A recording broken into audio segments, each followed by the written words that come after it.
Pemirsa QTV, terima kasih Anda masih bersama kami. Salam inovasi. Kita akan lanjutkan perbincangan kita tentang inovasi dan kreativitas bisnis. Pak Berto, bisakah memberi gambaran ya, inovasi-inovasi apa yang sudah Bloop dan Endorse lakukan? Inovasinya tuh banyak sekali ya sebenarnya. Karena saking banyaknya kita nih bertiga nih bener-bener orang tuh nggak bisa diem. Bertiga tuh Pak maksudnya Berto, Pak Martin sama dan Widya ya. Jadi setiap hari tuh kalau ngeliat hal baru langsung, wah ini harus jadi ini, harus jadi ini, harus jadi ini. Maka itu karena kita nggak karuan, orangnya nggak karuan, jadi kita membuat suatu sistem selama 1 tahun. Itu ada beberapa event yang misalnya kayak Natal, Lebaran, kemudian ada prom night, segala macam itu kita sudah setting bahwa di bulan-bulan tertentu ini harus terjadi suatu inovasi yang bikin membuat customer tuh wow, apa nih gitu kan. Kemudian beberapa yang sudah kita lakukan adalah kayak ini kita menjadi melakukan kolaborasi pertama dengan fashion blogger ya. Palingnya di Indonesia ya. Di Indonesia ya. Jadi kadang saya mikir kreativitas itu kadang muncul dari hasil kreativitas orang lain ya. Oh dia kreatif, kita mau jadi lebih kreatif dari melihat dia gitu. Nah, seperti Diana Rikasari ini, dia punya blogger, dia cuma curhat, ceritain dia curhat apa yang terjadi, dia memakai baju ini, saya lagi pakai baju ini loh, celananya ini, banyak penggemarnya, oh bagus ya kamu pakai baju itu ya, kamu beli di mana itu? Oh saya beli di mana gitu. Nah kemudian kami tuh melihat, wah ini bisa jadi peluang nih. Pengunjung blog itu sampai 4.000. Pengunjung blognya sampai 4.000 orang. Jadi kita benar-benar, wow ini dia pasar dahsyat. Orang bertanya beli di mana dan itu tidak memberikan hasil buat Diana karena Diana hanya senang curhat kan. Kemudian kita masuk ke Diana, yuk mau nggak kita kerjasama? Kamu desain bajunya, nanti kita jual di Bloop, kita profit sharing misalnya seperti itu. Kemudian sambutannya benar-benar dahsyat luar biasa. Begitu orang tanya, kamu itu beli di mana? Oh ada di Bloop dan Endorse. Wow ini ya luar biasa nih. Berarti peluang itu kita tangkap, itu salah satunya. Kemudian kita celebrity endorsement itu sesuatu yang wajib. Dulu punya toko itu pernah punya satu jaket itu lakunya lama banget. Itu hampir kira-kira 4 bulan 5 bulan nggak laku. Kemudian kita putar otak, kok artis kalau pakai baju itu selalu ditanya ya belinya di mana. Nah itu salah satunya juga kita waktu itu lakukan dengan Nirina Zubir ya, saya masih ingat banget. Itu jaket warna-warni, begitu Nirina Zubir pakai di suatu acara gitu. Kemudian datanglah customer dan luar biasa nanya jaket yang dipakai Nirina Zubir.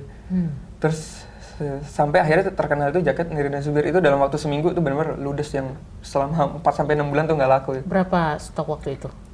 Kira-kira 60 ya. 60. Kan dulu masih kecil-kecil jadi. Tahun berapa itu? Itu tahun 2003 ya. 2003. Awal-awal berdirinya Bloop ya. Sehingga sekarang juga udah mulai kontak, kita maunya lebih eksklusif, kita menjalin kontak sekarang dengan Widi Vieira. Kemudian yang lagi dilakukan sekarang adalah charity t-shirt ya, mengajak artis itu kan sekarang lagi senang-senangnya, bukan senang ya, emang jiwanya pengen sosial ya, untuk menyumbang ini, membantu itu. Nah itu kita lakukan, kita juga melihat, wah ini kreatif banget ini. Gimana kalau kita si artis itu kita ajak kerjasama, bajunya kita buatkan, tapi bajunya itu bukan untuk untungan kita, tapi untuk disumbangkan ke satu yayasan mana ya. Jadi ibarat, misalnya contoh Doni ada band itu, kamu mau nggak nanti membuat suatu desain nanti untuk disumbangkan. Jadi ibarat kata Doni dan Bloop Endorse menyumbang gitu kan.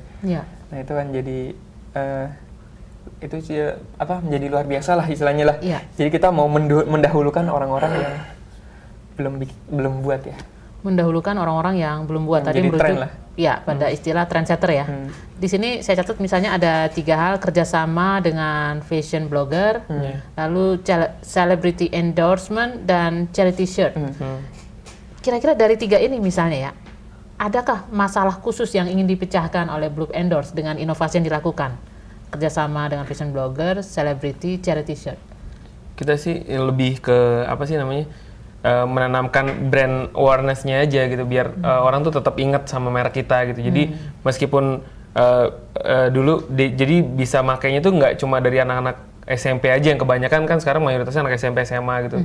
Jadi maksudnya ntar kalau misalnya dia udah kerja, karena kita juga produknya nggak cuma baju-baju anak muda doang. Jadi ada baju kerja juga, ada blazer buat orang yang cewek ngantor juga segala macam. Jadi maksudnya tertanam mereka tuh, oh kamu kalau nyari fashion ke Bloop endorse aja lah, mulai dari anak kecil sampai kita kantoran semua bisa terpenuhi di situ gitu. Lebih ke brand awareness-nya aja. Brand awareness, kesadaran akan merek Bloop endorse.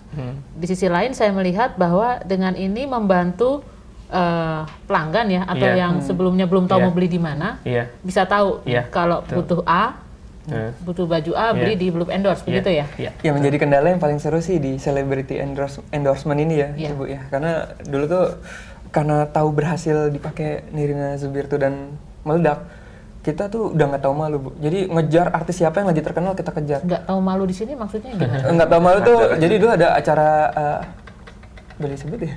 Sorry. Boleh. Indonesian Idol itu, Bu? Iya, boleh. Kayak misalnya Indonesian Idol dulu lagi booming, dan semua hampir seluruh Indonesian Idol yang pertama seluruh Indonesia tuh kayaknya nonton ini. Jadi saya dulu dengan adik saya Widya mengejar sampai dia menginap di mana. Itu bener-bener ngelewatin satpam, harus ngasih rokok segala macam, ngelewatin sampai akhirnya ketemu si idolnya ini. Dan begitu ketemu idol juga nggak langsung oke deh gitu. Itu tantangannya luar biasa tuh. Ini apaan nih gitu. Kayak merasa terhina segala macam. Oh ini apaan nih? Sampai ada dulu juga ngejar artis sampai hinaan-hinaan tuh udah luar biasa deh. Ah ini jelek nih, bajunya luntur. Apalagi zaman dulu ya, Bu ya. Bajunya luntur segala macam.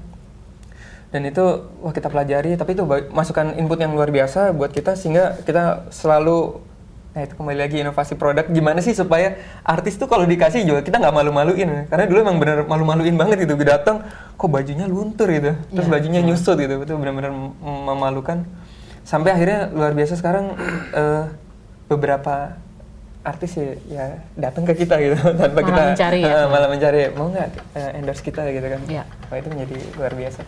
Di sini di garis bawahi juga ada satu prinsip inovasi yang mengatakan inovasi itu perlu ketekunan. Inovasi itu perlu kerja keras ya. Dia tidak hanya ada di tataran ide-ide kreatif, tapi perlu dimasukkan ke pipa pengembangan sampai pipa nanti diseminasi ya, komersialisasi.